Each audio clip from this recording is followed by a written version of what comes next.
I was asked a bunch of follow-up questions from my shop tour, so here are the answers. Here's a nice overview of the Ron Polk style miter bench.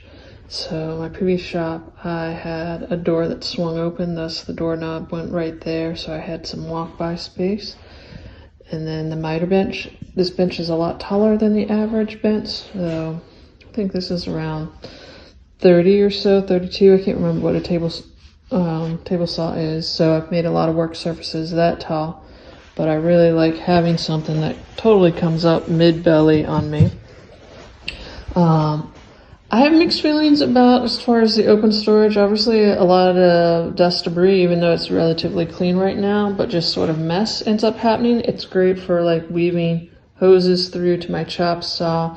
I love the ability to clamp anything anywhere. I have my fences removable, so I just have some threaded inserts along the way. I guess right here is one of them. So when I want the full workbench, it's easy to get to. And I use this one, short one, on my Panther router a lot. So that's been great. But there's just a lot of unused space in here for sure. A lot of quick grabbing clamps, various tape measures, on my pocket screw stuff. But I like the ability to have some really open storage that I can constantly be changing down low. So that's been great about now. Recently I just got my hand tool workbench in there. These three hold a lot of Festool stuff for me, and I can pull all three of them out, put a sheet of plywood on there, and then I can build a kayak on that. And that allows me to do all my clean work in my finishing room and then bring it out for all my sanding work. This is a chance to see the 1/8 inch gap. Obviously my contractor had a stick that had markings to get all of the screws in line. And then all of the wiring happens in basically less than half a sheet of plywood, so I can take all of that off and update any wiring I need. And then we just did oversized plugs so that they could cover up, so they didn't have to be super neat about locating the plugs. And we did a full sheet on the bottom, and then that was reversed on the short side of the wall where we did the full sheet on the top, and all the plugs are on the lower portion of the wall. Over here on the short side of the building, so full sheet of plywood up high, and then down low is just the filler where all the wirings run. It was intended that this plug should have been on the edge of the plywood just to save on labor of installing the plywood, that all the cuts were made on the edge. Somehow that was missed in the briefing to the electrician, but not a big deal. With the lights, you can kind of see I have the cabinets already in the shadow zone. I'm slowly adding little surface lights, where I have work zones, so that's happening.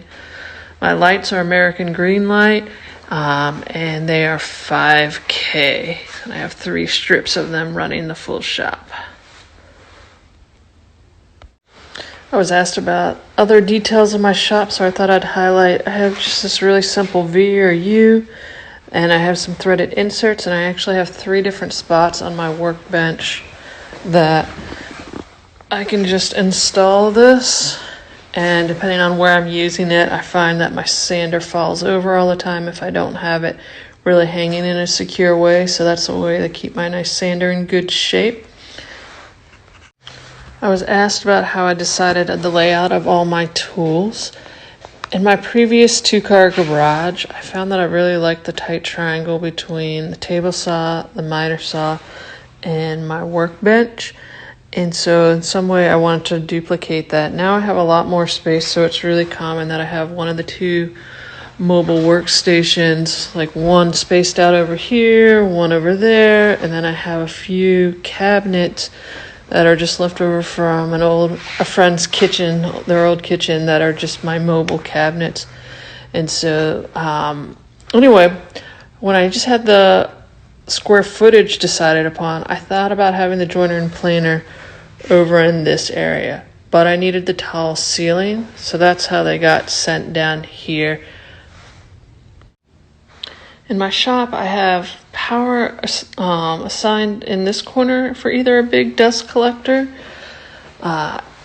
which is near an exit to emptying it, or the exit that I would actually prefer to use is out through my garage door. And so I also have power available in this corner here for a dust collector. So I'm still just trying to decide where it is, what style dust collector, all of that.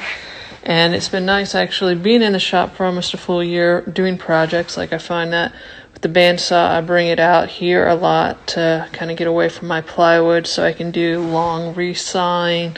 I've moved my router table around a bunch, so just really getting tools in a place that they're happy and really fit my workflow. And so I've been just sticking with this 2 horsepower dust collector with a remote.